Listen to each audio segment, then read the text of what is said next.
La mente de Stephen King parece producir un flujo inagotable de ideas e historias. Sus obras han servido de base a más de 50 largometrajes de Hollywood. La mayoría de las personas conocen a Stephen King gracias a estas películas. Lo conocen como el responsable de clásicos del terror como El Resplandor o Carrie, pero es también el escritor de películas ganadoras de Oscar como Misery y alabadas por la crítica como Cadena Perpetua, Cuenta conmigo o Eclipse Total. El prolífico King es el escritor más leído y de mayor éxito de este siglo. Sus libros le han hecho rico y poderoso, algo muy diferente a sus primeros años. A finales de los años 40, Maine era un estado rural, pobre y poco poblado. La mayoría tenía que trabajar duro para ganarse la vida. Donald Edwin King era uno de ellos. Tras servir en la Marina Mercante durante la guerra, encontró trabajo en Maine vendiendo aspiradoras a domicilio. En 1947, él y su mujer Ruth cuidaban de David, su hijo adoptado de 2 años, en Portland. Los médicos habían dicho a Ruth unos años antes que no podría tener hijos, pero ese año demostró que se habían equivocado. Para su sorpresa, descubrió que estaba embarazada, y el 21 de septiembre dio a luz un niño sano en el Hospital General de Maine, Stephen Edwin King, su segundo hijo y único concebido de forma natural. Los King dieron la bienvenida al recién llegado y volvieron a sus vidas. Como era habitual en esos años, Ruth era ama de casa y cuidaba de los niños, y Donald aportaba el dinero. Así hasta 1950, año en que Donald cambió las vidas de los King para siempre. Dijo, Ruth, salgo a comprar un paquete de tabaco, y esa fue la última vez que lo vio. Ruth se encontró sola con sus 2 hijos, Stephen de 2 años y David de 4. Durante los siguientes 9 años viajaron por todo el país, de la costa este hasta el medio oeste, y otra vez de vuelta. Unas veces vivían con la familia de Ruth y otras con la de Donald. Ruth siempre esperó que Donald regresase. Lo que más recuerdo de mi madre es que era muy trabajadora y eso es algo que nos ha influido a los dos. No creo que nadie pueda decir que Stephen o yo somos unos vagos. También hemos heredado otra cosa de ella, la constancia. Compaginaba a menudo 2 o 3 trabajos para poder sacar adelante a su pequeña familia. A veces no podía pagar una canguro, y los niños tenían que quedarse solos mientras ella trabajaba. David solía leer para Stephen, y luego Stephen leía para David. Así era como cuidaban el uno del otro, y cuando ella volvía a casa, les hacía preguntas para asegurarse de que habían estado atentos a la lectura. En esa época debían de tener 4, 5 o 6 años, eran muy pequeños. Stephen y David crecieron rodeados de libros, principalmente de misterio. Tebeos de terror como los de EC Comics. Uno de los libros favoritos de Stephen era un clásico del terror, Drácula. En 1958, Ruth volvió a Durham, en Maine. Hizo un trato con su familia. Ella cuidaría de sus padres enfermos y, a cambio, su hermana Ethelaine le proporcionaría una casa en que vivir. Pagaban a Ruth con comida y ropa, y en ocasiones trabajaba a media jornada para ganar algún dinero extra. Incluso según los parámetros de Durham, los King eran pobres. Su casa no tenía agua corriente, y durante los fríos inviernos de Maine, Stephen y su hermano tenían que ir a casa de alguna de sus tías para poder bañarse en agua caliente. El modo en que Ruth se enfrentaba a su situación con sentido del humor y su capacidad como narradora influyeron mucho en Stephen. Ruth trabajaba en Pineland con disminuidos psíquicos. Para que un trabajo así resulte llevadero, hay que aplicar el sentido del humor a ciertas cosas que quizá no sean precisamente divertidas. En 1959, David y Stephen combinaron su amor por las palabras con la confianza en sí mismos que les había inculcado su madre. A los 13 años, David encontró una vieja máquina de mimeografiar y puso en marcha el Dave Rag o periodicucho de Dave. Stephen colaboraba con reseñas de programas de televisión. Los hermanos King eran los más pobres del pueblo, pero no pasaban desapercibidos. Dave era muy ambicioso en todo lo que hacía. Y Stephen era un gran lector. Era como un niño grande. Aunque caminase junto a la carretera, iba leyendo un libro, siempre preguntándose si lo conseguiría. El mundo de Stephen giraba alrededor de los libros. En su casa los libros cubrían las paredes de su habitación, y cuando conseguía algún dinero extra, se iba a Lisbon Falls a disfrutar de su segundo pasatiempo favorito, ver películas baratas de terror y ciencia ficción.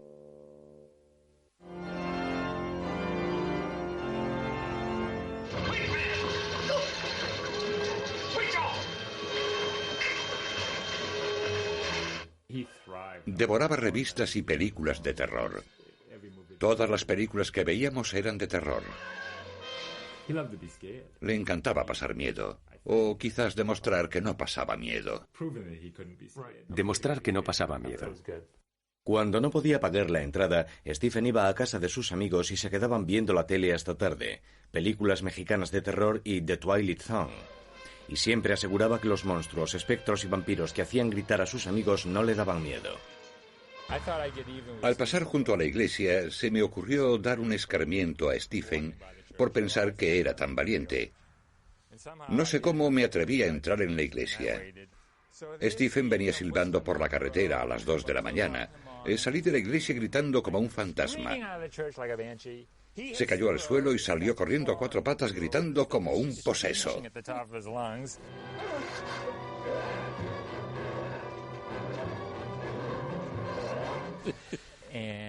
Pensé que lo había matado. Lo agarré y lo sacudí. Soy yo, no pasa nada. Nunca me lo perdonó.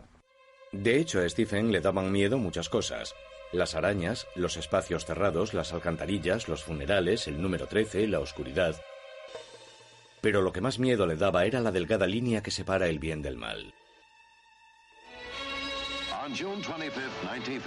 Cuando solo tenía 11 años, comenzó a coleccionar artículos sobre un asesino en serie real, Charlie Starkweather, que convirtió en una matanza un viaje con su novia por Nebraska y Wyoming. Stephen se enfrentó a sus miedos poniéndolos por escrito. En 1960, Stephen descubrió que su pasión por la escritura podía no ser una casualidad. Encontró una caja en el desván de su tía. Para su sorpresa, descubrió por las cartas de rechazo de varias revistas que su padre había intentado convertirse en escritor. Las cartas sugerían que tenía mucho talento y le pedían que enviase otros relatos. Le pregunté a mi madre sobre eso una vez, ya que guardaba todo aquello. Ella se rió y me dijo: Stephen, tu padre era incapaz de ser constante, por eso huyó del matrimonio.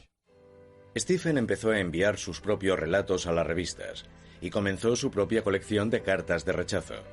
Pero al contrario que su padre, Stephen no dejó de escribir. Estaba decidido a continuar hasta que le publicasen algo. Ese otoño, Stephen comenzó a asistir al Instituto Lisbon, donde consiguió notoriedad y 3 días de expulsión por publicar una parodia del periódico del instituto llamada El Vómito del Pueblo. También aprendió a tocar la guitarra y montó un grupo. Pero a diferencia de la mayoría de los adolescentes, consiguió un trabajo de media jornada cavando tumbas. Sí, yo cavé una con Stephen. Se llamaba... Nosotros nos referíamos a él como Ed el Muerto. El señor Newell era del pueblo. No sé si Stephen lo enterró o no, pero sí que cavamos la tumba. Mi padre era el encargado de un pequeño cementerio. Así fue como conseguimos el trabajo. Nos pagaron $25 o $50. Era una fortuna. Era muchísimo en los 60. Ese trabajo inspiró el relato de Stephen Yo fui un ladrón de tumbas adolescente, la historia de un huérfano que acepta trabajar para un científico loco desenterrando cadáveres. Y en 1965 Comics Review aceptó publicar el relato. No le pagaron nada, pero al fin había conseguido publicar. A Stephen le fue bien en el instituto y le ofrecieron una beca parcial en una facultad de Drew, en New Jersey, pero su madre no podía permitirse que estudiase fuera, y en 1966 siguió los pasos de su hermano y se matriculó en Maine, en Orono. Stephen no pasaba desapercibido en el campus, grande, mal vestido, con barba y pelo largo. No tardé en fijarme en él. Era muy enérgico y no se mordía la lengua. Hablaba en voz alta en clase y decía cosas interesantes. Muy interesantes. Stephen no se mordió la lengua con respecto a la guerra de Vietnam. Sus protestas tomaron forma en una columna del periódico de la universidad llamada El camión de la basura de King. Además de las 47 columnas que escribió, King publicó un cómic del oeste por entregas llamado Slade y escribía novelas. Muchos estudiantes aspiran a ser escritores, pero Stephen era diferente. No solo aspiraba a convertirse en escritor, sino que lo consiguió. Recuerdo que en su tercer año en la universidad terminó 5 novelas. Era un escritor muy prolífico. En 1966, su primer año en la universidad, recibió su primer cheque, $35 de Statling Mystery Stories, por su relato El suelo de cristal. Escribía sin parar, pero escribir no era un modo de ganarse la vida, seguía siendo extremadamente pobre. Para completar los $5 que su madre le enviaba cada semana, Stephen trabajaba media jornada en la biblioteca de la universidad. Allí conoció a Tabitha Spurs, estudiante de historia y aspirante a poeta. Era el estudiante más pobre que he conocido. Calzaba unas botas de agua recortadas porque no podía permitirse comprar unos zapatos. Tabitha era la tercera de los 8 hijos de una familia de clase trabajadora de Old Town, Bangor. Compartían su amor por los libros y la escritura. Nos enamoramos. Tuvimos una hija y luego nos casamos. Así se hacían las cosas a veces en los 60. Llamaron a su primera hija Naomi.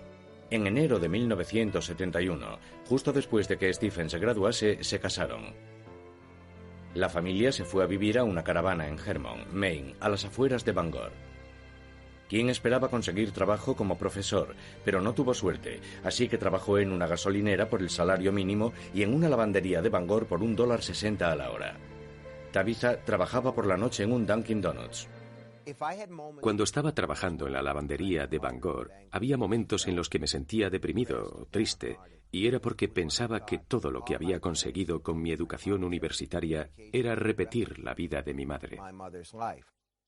El poco tiempo del que disponía Stephen tras trabajar todo el día y ejercer de padre después, lo pasaba ante la máquina de escribir. Pensaba que esa sería su forma de salir de la pobreza. Por fin, en febrero de 1971, Stephen consiguió trabajo como profesor de inglés en la Academia Hamden. Ganaría unos $4.600 al año, una cantidad razonable pero también una pesadilla para él.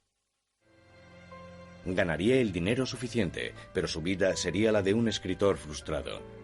Fue una época dura, tanto que los King tenían que pedir a la compañía telefónica que desconectasen la línea cada cierto tiempo porque no podían pagar las facturas.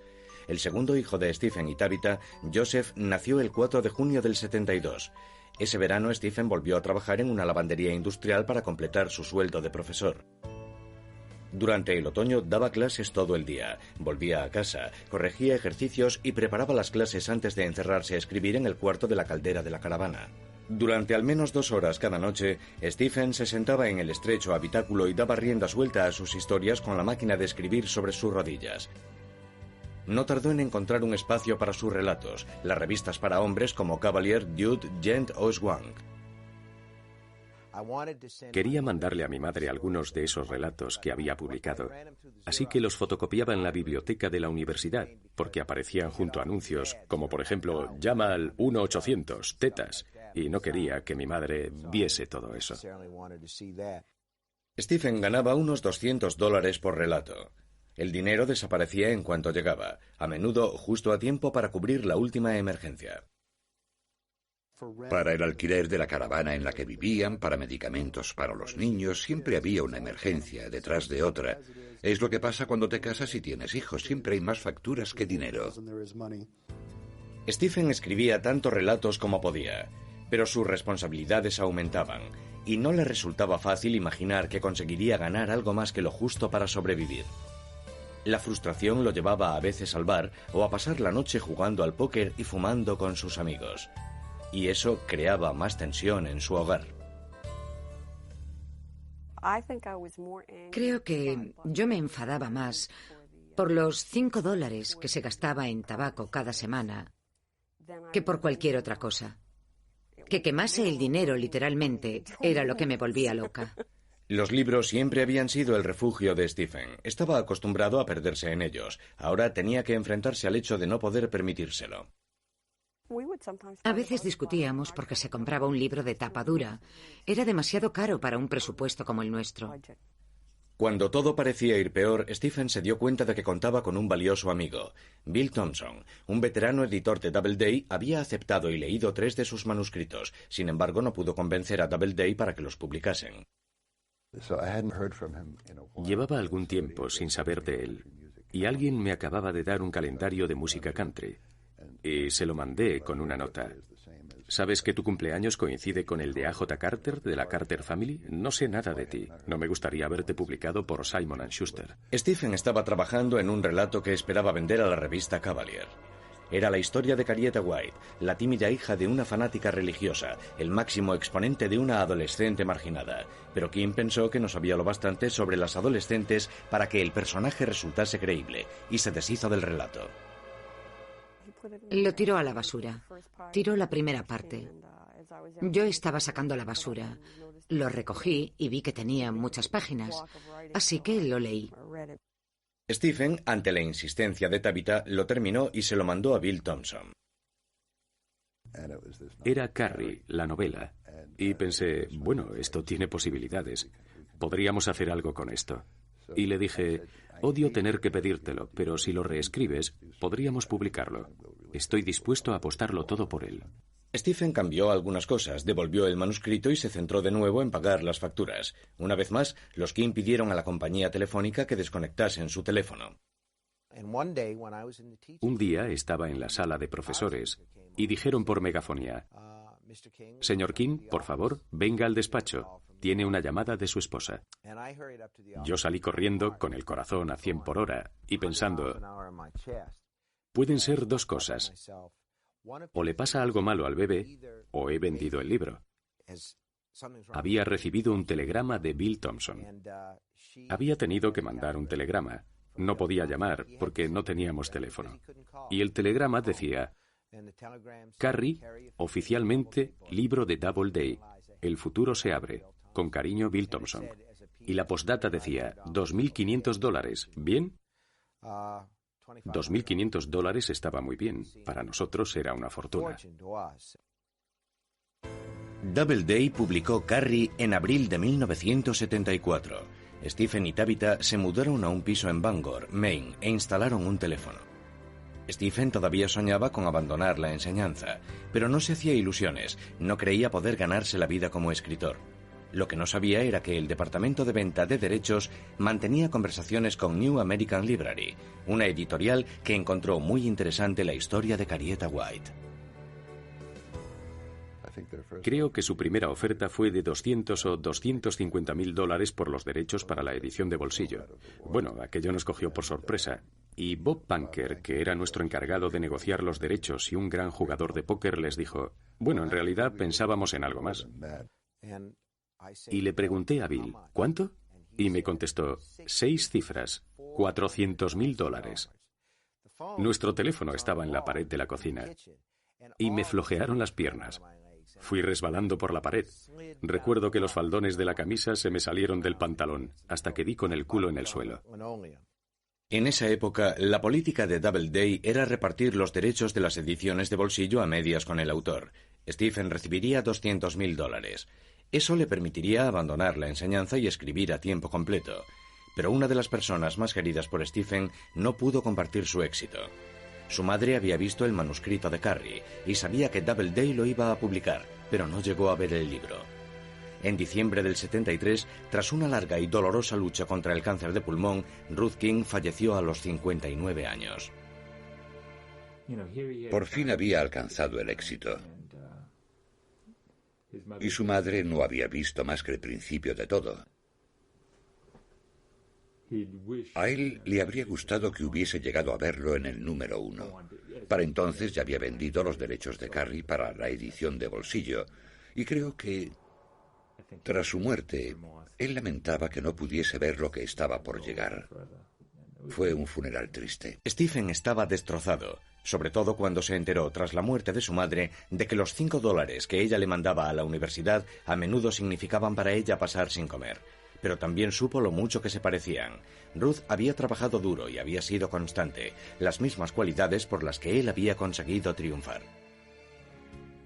Recuerdo que antes de graduarse solía comentar que cuando vendiese su primera novela se compraría, creo que era un Cadillac rosa descapotable, y volvería al campus a dar una vuelta en su gran coche. King no se compró un Cadillac rosa, sino uno rojo, azul y blanco. Aunque seguía siendo lo bastante humilde como para no usarlo cuando iba a visitar a sus amigos de Durham. Conducía un Dodge Dart del 64 totalmente oxidado, el coche más feo del mundo. y le parecía un poco embarazoso venir a vernos en su gran Cadillac rojo, azul y blanco. Así que venía en su coche de $100. El dinero no cambió a Stephen. Seguía siendo humilde y seguía temiendo que nunca sería un escritor de éxito. Pensaba que Carrie podía no ser más que un golpe de suerte. No sabía si era un escritor de un solo éxito. No es ningún tonto. Creo que pensó, lo he conseguido, pero podría perderlo. Voy a disfrutar mientras dure. Stephen King escribía constantemente, 1500 palabras al día. Se inspiraba en la gente que conocía, en lo que él mismo vivía y en la vida cotidiana y rural de Maine.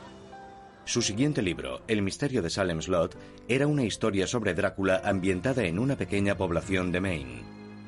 Envió el manuscrito a Doubleday, compraron el libro y vendieron los derechos de la edición de bolsillo por $500,000. De nuevo Stephen recibió la mitad. Sus 2 primeras novelas le habían hecho ganar casi $500,000. Algo increíble para un autor novel, y eso sin contar la venta de derechos para el cine. Tras La semilla del diablo, el terror estaba de moda en Hollywood, y Columbia Pictures compró los derechos de Carrie, su primer libro. Pero King no conseguía librarse del miedo de no alcanzar lo que tanto ansiaba. Pensó que un cambio de ambiente le inspiraría nuevas historias, y por primera vez en su vida tenía el dinero suficiente para dejar Maine. En otoño de 1974, los King se montaron en su nuevo Cadillac y llegaron hasta Boulder, Colorado. En Boulder, King no consiguió centrarse en el trabajo. Comenzaba una historia tras otra, pero ninguna lo satisfacía. Pensando que le vendrían bien unos días libres, preguntó dónde podía pasar un fin de semana tranquilo con Tabitha y los niños. Le recomendaron el Hotel Stanley, en Estes Park. De hecho, estaban a punto de cerrar durante la temporada de invierno. Se registraron y prácticamente tenían el hotel para ellos solos. La imaginación de King comenzó a desatarse. Paseaba por los pasillos. Veía una manguera enrollada y en su mente la veía y la oía cobrar vida y golpear el suelo.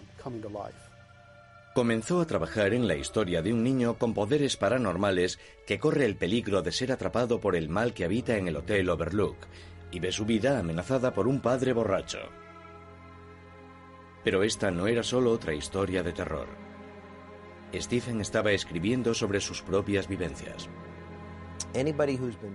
Sobre todos los que han estado casados 3 o 4 años y han estado sin Blanca y todo eso, se crea una gran tensión entre las personas.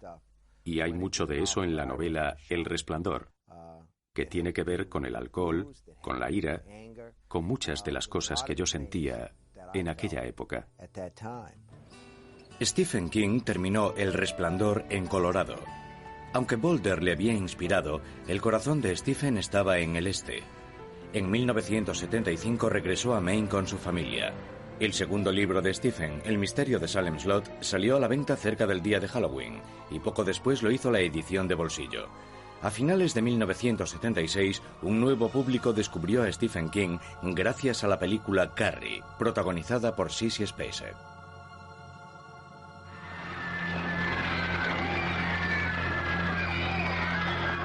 Fue un gran éxito de taquilla. La película, que había costado menos de $2 millones, recaudó 30 millones solo en los Estados Unidos. A Stephen le encantó. Le encantó la forma en que Brian De Palma había dirigido la película, y le encantó acceder a un público nuevo. Y gracias al éxito de Carrie, a Hollywood le encantaba a Stephen King. La película Carrie puso a King en el mercado de un modo que un libro no podría haber conseguido. Quieres acceder a la gente que no lee libros. Una película como Carrie hace que vayan a las librerías. Las ventas dieron a Stephen la confianza para pedir a Doubleday que publicase sus libros que habían sido rechazados antes del lanzamiento de Carrie. Stephen quería ver publicada la primera novela que había escrito, Rabia, la historia de un estudiante que asalta su escuela y mantiene como rehenes a sus compañeros. Pero Doubleday no quería saturar el mercado con su nombre, así que convenció a la empresa que publicaba sus ediciones para lanzar Rabia bajo un seudónimo, Richard Bachman. Rabia, de Richard Bachman, se hundió como una piedra. El mundo no quería una novela de Richard Bachman, y creo que se sintió bastante decepcionado. Pero el mundo quería un nuevo libro de Stephen King, y en 1977 Doubleday publicó El Resplandor. Se vendieron 50.000 libros de tapa dura, y Stephen jugaba ya en una nueva liga. Fue su primer superventas en tapa dura.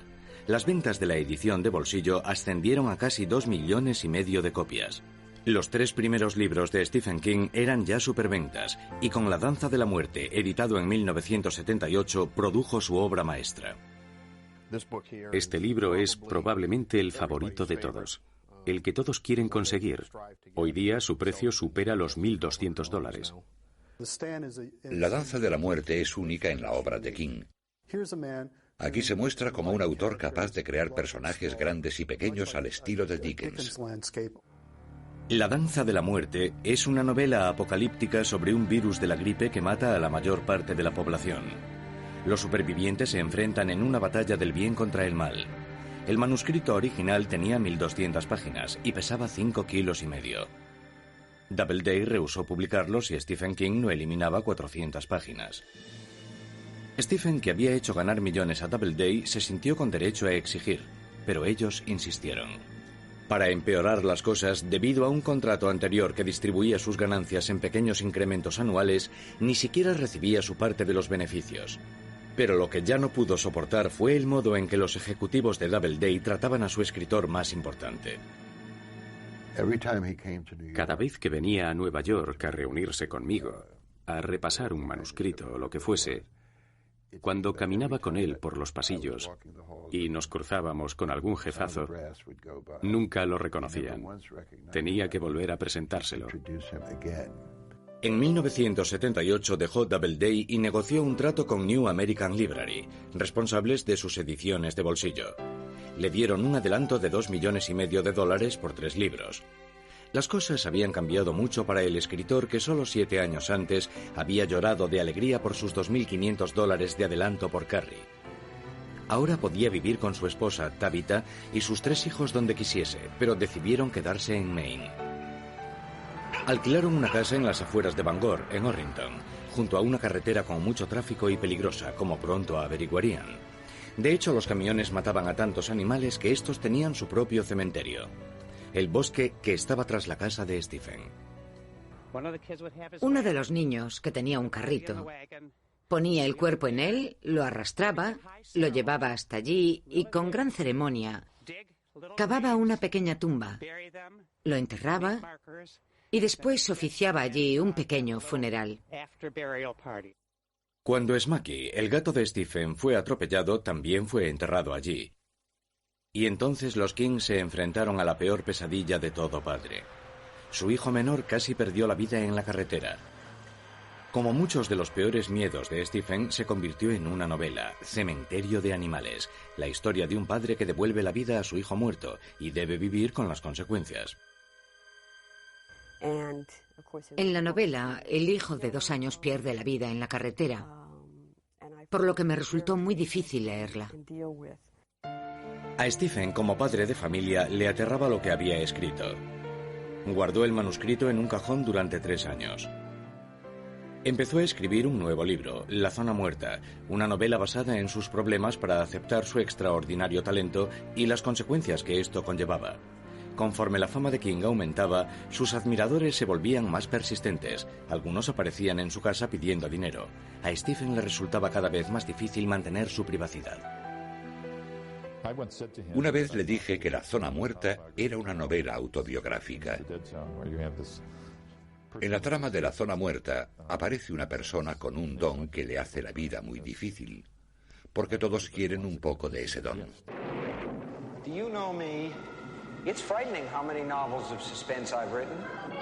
Esto incluía a los anunciantes y a los estudios de Hollywood. Vendía los derechos de sus libros con la misma rapidez con que los escribía. En 1979 se estrenó la película El Resplandor, de Stanley Kubrick. A King le encanta el cine y ve muchas películas. Cuando surgió el nombre de Kubrick, al principio estaba muy contento porque la obra de Kubrick le gustaba y tenía grandes expectativas. La película fue uno de los filmes con los que la Warner Brothers más recaudó en toda su historia. King opinaba que la película era visualmente magnífica y también terrorífica, pero que Kubrick había ignorado uno de los temas fundamentales del libro, la desintegración de la familia. Kubrick ignoró el verdadero subtexto del libro y digamos que creó su propia historia basándose en que Jack se vuelve loco. Pero no cuenta la historia del modo en que King la escribió. King utilizó su gran influencia y exigió poder decidir quién dirigiría sus historias a partir de entonces. Desconfiaba de Hollywood y quería mantener la distancia con el mundo de las estrellas. Necesitaba más privacidad y seguridad para mantener alejados a sus admiradores. En 1980 compró una mansión victoriana en Bangor, Maine. Fueron necesarios 3 años de reformas para restaurar la casa, de 126 años. El niño que había crecido sin agua caliente podría disfrutar de una piscina interior de 15 metros. Y al más puro estilo Stephen King, había murciélagos dentro y fuera de la casa. Cuando aparecen murciélagos dentro de la casa, algo que ocurre a menudo, ya que es una casa antigua, yo soy la que se encarga del asunto. Atrapo al murciélago, lo saco y él se limita a gritar y a escapar. Al disfrutar de la privacidad con su familia, la capacidad narrativa de Stephen King explotó. Entre 1980 y 1984 publicó 14 novelas, y no era más que la punta del iceberg. También escribió poesía, teatro, guiones originales y relatos cortos. Algunas de las obras de King, como El Resplandor, formaban ya parte de los cursos universitarios. Pero no todos sentían la misma admiración. Los críticos literarios solían destrozar su trabajo, afirmando que carecía de talento y que solo escribía para ganar dinero. Pero había algo que a King le preocupaba aún más. Cada vez más bibliotecas escolares prohibían sus libros. Los problemas aumentaron cuando se dijo que varios tiroteos en escuelas habían sido inspirados por una de las novelas de King, Rabia, publicada bajo el seudónimo Richard Bachman, como ahora se sabía. Si de algo me arrepiento en mi carrera, es de haber publicado la novela Rabia. Según parece, varios chicos han asesinado a profesores o mantenido como rehenes a sus compañeros después de leer ese libro. Después de leerlo recientemente, o en el caso de un chico de Lexington, Kentucky, tras leer el libro varias veces. Pero King no se disculpó por el resto de su obra. De hecho, se suele manifestar a favor de la libertad de expresión. Y en 1986 colaboró en una campaña contra la prohibición de libros durante una manifestación celebrada en Virginia Beach. Ese mismo año, Stephen demostró ser algo más que el rey del terror. Uno de sus relatos, El cuerpo, se convirtió en la película Cuenta conmigo, de Rob Reiner.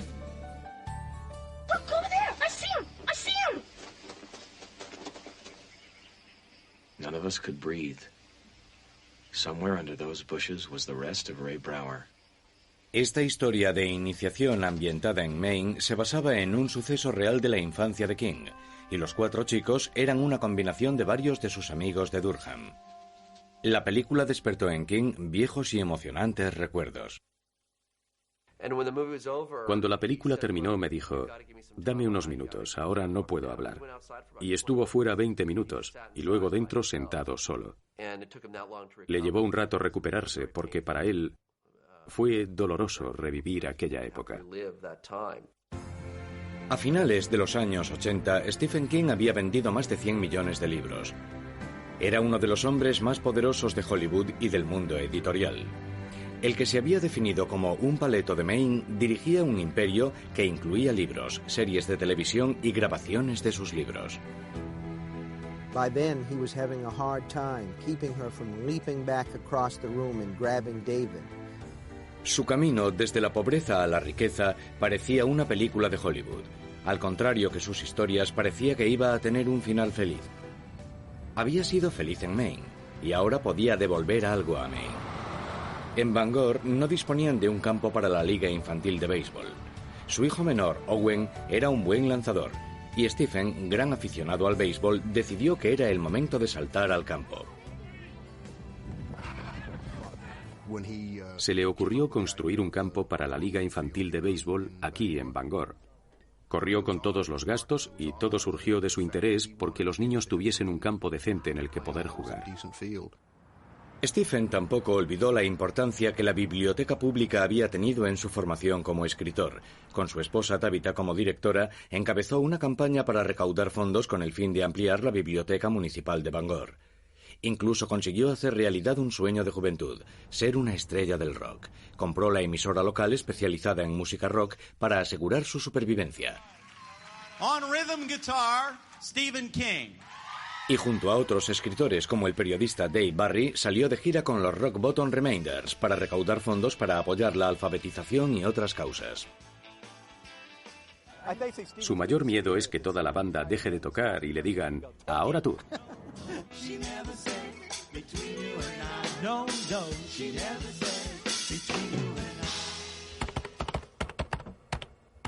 Dejando aparte el canto, Stephen King parecía haber vencido a muchos de sus demonios personales. No necesitaba preocuparse por sus ingresos, por el fracaso o por no llegar a ser el padre de familia que quería ser. Podía escribir solo por el placer de hacerlo, y su trabajo era cada vez más respetado. La película Misery, de 1990, que se basaba en una novela suya de 1987, consiguió 4 nominaciones a los Oscar.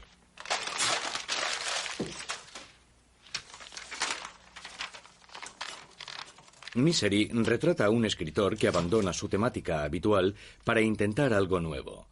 Desgraciadamente es secuestrado por su autoproclamada admiradora número 1, una mujer aterradora que lo mantiene encerrado en una cabaña hasta que escriba una novela para ella.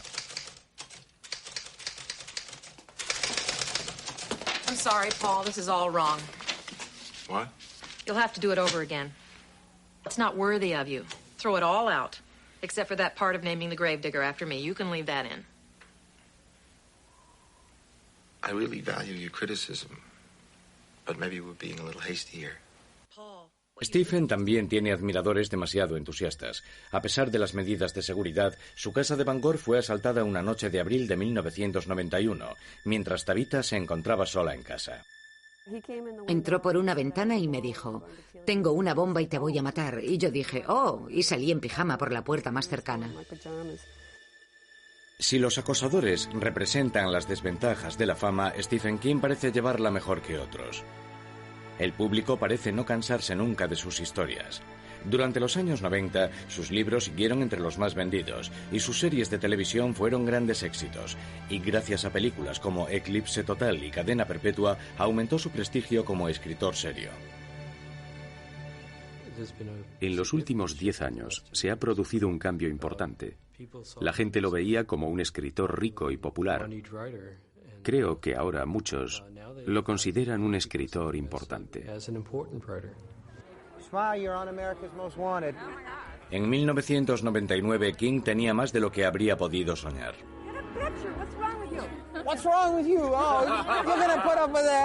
Había en circulación más de 300 millones de libros suyos. Tenía dinero, fama y era cada vez más respetado. Sus hijos habían crecido y se habían independizado. Stephen y Tabitha necesitaban un cambio en sus vidas. Pensaron comprar una casa en Florida, lejos de los duros inviernos de Maine, donde poder jubilarse. Pero en junio, el rey del terror protagonizó una historia aterradora. Stephen fue atropellado cerca de su casa de Maine. Sufrió heridas graves. Creo que eran más graves de lo que la prensa sabía. Stephen estuvo a punto de morir. De hecho, uno de los de la ambulancia que lo trasladó dijo que le sorprendía que hubiese salido con vida. Stephen sufrió heridas en los pulmones. Se rompió una pierna, varias costillas y se fracturó la cadera. Pasó semanas hospitalizado y siendo operado en numerosas ocasiones. Perdió más de 45 kilos. Pero consiguió recuperarse lo suficiente para asistir al estreno de su nueva película La Milla Verde, a finales de 1999. Stephen declaró que su peor pesadilla era no poder volver a escribir tras el accidente. Para alguien que ha dedicado su vida a escribir y es el escritor vivo más famoso, sería un final trágico para una carrera notable. Pero a finales de 1999 estaba de nuevo ante su escritorio imaginando nuevas historias y escribiendo un nuevo capítulo de su asombrosa vida. Lo que más me asusta con respecto a mi trabajo, no darme cuenta de que ha llegado el momento de dejarlo. Dejarlo no parece entrar en los planes de Stephen King. Sigue siendo tan prolífico como siempre. Fue el primer autor importante en publicar un libro exclusivamente en Internet, Montando la bala, en el año 2000. 3 años más tarde recibió la prestigiosa medalla de la Fundación Nacional del Libro por su destacada contribución a la literatura americana. Y se inspiró en su propia aproximación a la muerte para crear la serie de televisión de temática sobrenatural Kingdom Hospital. Sigue escribiendo numerosos relatos y continúa trabajando en proyectos para la televisión y el cine, como la película La Ventana Secreta, de 2004. Además, consigue sacar tiempo para disfrutar de su otra pasión, el béisbol. Siempre ha sido un seguidor de los Red Sox y coescribió la crónica de su histórica temporada en 2004 en el libro Faithful. Y volvió a demostrar su versatilidad con un libro para niños titulado La chica que amaba a Tom Gordon. Además de esos proyectos, regresó al género que le ha dado fama y terminó la 7ª y última entrega de su popular serie La Torre Oscura.